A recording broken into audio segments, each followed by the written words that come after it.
టాలీవుడ్లో గ్రేస్ అన్న, స్పీడ్ అన్న, స్టైల్ అన్న గుర్తించే పేర్లు మూడే. జూనియర్ ఎన్టీఆర్, రామ్ చరణ్, అల్లు అర్జున్. ఈ ముగ్గురు కూడా డ్యాన్స్ ఫ్లోర్ మీద అడుగు పెట్టారంటే చాలు థియేటర్లో సీట్లు మిగలవు, బాక్సాఫీస్ దగ్గర రికార్డులు ఉండవు. కానీ ఈ ముగ్గురిలో ఎవరు నెంబర్ 1 డాన్సరు, ఎందుకు నెంబర్ 1 డాన్సరు అనే క్లారిటీ అయితే నేను ఈ వీడియోలో ఇస్తాను. ఈ వీడియోని ఎండింగ్ వరకు చూడండి.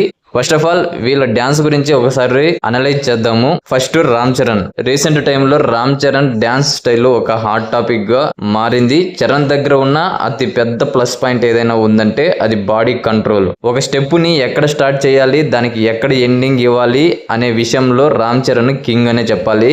అందుకే రామ్ చరణ్ వేసే ప్రతి మూమెంట్ కూడా కంటికి చాలా ప్లెజెంట్ గా, నీట్ గా కనిపిస్తుంది. నాటు నాటు సాంగ్ లో ఒకసారి మనం గమనిస్తే తారక్ స్పీడ్ కి ఏ మాత్రం కూడా తగ్గకుండా తన స్టైల్ ని మెయింటైన్ చేస్తూనే ఆ స్టెప్పుల్ని ఎంత క్లారిటీగా వేశాడో క్లియర్ గా అయితే అర్థమవుతుంది. పెద్ద పెద్ద కొరియోగ్రాఫర్స్ కూడా రామ్ చరణ్ కోసం సపరేట్ గా కొన్ని సిగ్నేచర్ స్టెప్స్ డిజైన్ చేస్తారు. ఎందుకంటే ఆ మూమెంట్ ఎంత కష్టమైనా సరే రామ్ చరణ్ దాన్ని చాలా రిలాక్స్డ్ గా రాయల్ లుక్ తో చేసేస్తాడు. ఆ గ్రేస్ అండ్ ఆ టాలెంట్ ఒక్క రామ్ చరణ్ కే సొంతం అనే చెప్పాలి. ఇక నెక్స్ట్ చూస్తే అల్లు అర్జున్. బన్నీ డాన్స్ అంటేనే ఒక ఎక్స్పెరిమెంట్. ఒక స్టెప్ ని ఎవరు ఊహించిన విధంగా ఎలా మార్చాలో బన్నీకి బాగా తెలుసు.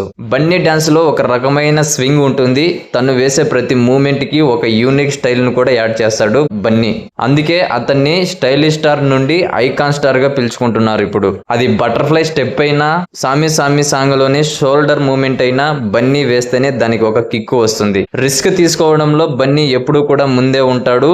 అది ప్రతి ఒక్కరికి తెలిసిన విషయమే. ఇక next junior NTR. The power house of speed and energy. Tarak గురించి చెప్పాలంటే అది ఒక ఎనర్జీ బాంబు. డాన్స్ ఫ్లోర్ మీద తారక్ స్పీడ్ ని అందుకోవడం మామూలు విషయం అయితే కాదు. తారక్ ఒక క్లాసికల్ డాన్సర్ కావడం వల్ల అతని బాడీలో ఒక రకమైన ఫ్లెక్సిబిలిటీ అనేది ఉంటుంది. ఎంత కష్టమైన మూమెంట్ అయినా సరే జస్ట్ 5 నిమిషాల రిహార్సల్స్ తో సింగిల్ టేక్ లో ఓకే చేసేస్తాడు తారక్. తారక్ డాన్స్ లో ఒక రకమైన రా ఎనర్జీ అయితే ఉంటుంది. ముఖ్యంగా కాళ్ళతో వేసే మూమెంట్స్ అయితే తారక్ ని కొట్టేవాడే లేడు. తారక్ డాన్స్ చేస్తుంటే అదొక సునామీలా ఉంటుంది. అండ్ వీళ్ళు ముగ్గురిలో ఎవరిది పై చెయ్యి?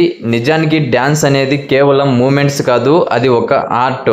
బన్నీలో ఒక ఆర్టిస్ట్ కనిపిస్తాడు, తను ప్రతిదీ కొత్తగా చేయాలనుకుంటాడు. తారక్ లో ఒక మెజిషియన్ కనిపిస్తాడు, సెకండ్ల వ్యవధిలోనే అద్భుతాలు చేసేస్తాడు కూడా. కానీ రామ్ చరణ్ లో ఒక ఇంజనీర్ కనిపిస్తాడు. ప్రతి స్టెప్ ని చాలా పద్ధతిగా, క్వాలిటీతో, ఎక్కడా కూడా కన్ఫ్యూజ్ లేకుండా క్లియర్ కట్ గా డిజైన్ చేస్తాడు. అందుకే చాలా మంది కొరియోగ్రాఫర్లు కూడా ఇప్పుడు చెబుతున్నది ఏంటంటే క్వాలిటీ అండ్ ఫినిషింగ్ విషయంలో రామ్ చరణ్ ది ఒక సపరేట్ క్లాస్. అందుకే అతని డాన్స్ వీడియోలు చూస్తుంటే ఆడియన్స్ కి ఒక రకమైన హై అయితే వస్తుంటుంది. సో ఒక రకంగా చెప్పాలంటే ప్రజెంట్ ఇప్పటికైతే రామ్ చరణే నెంబర్ 1 డాన్సర్ అని కొన్ని సర్వేస్ ద్వారా క్లియర్ అయితే అయ్యింది. ఫైనల్ గా ఈ ముగ్గురు కూడా మన తెలుగు సినిమా డాన్స్ ని ఇంటర్నేషనల్ లెవెల్ కు తీసుకెళ్లడంలో చాలా కష్టపడ్డారు. ఈ ముగ్గురులో మీ ఫేవరెట్ ఎవరు? ఎవరి స్టైల్ మీకు పర్సనల్ గా బాగా నచ్చుతుంది? జెన్యూన్ గా కామెంట్ చేయండి. లేటెస్ట్ మూవీ అప్డేట్స్ మరియు రివ్యూస్ కోసం మన ఛానల్ ని తప్పకుండా సబ్స్క్రైబ్ చేసుకోండి.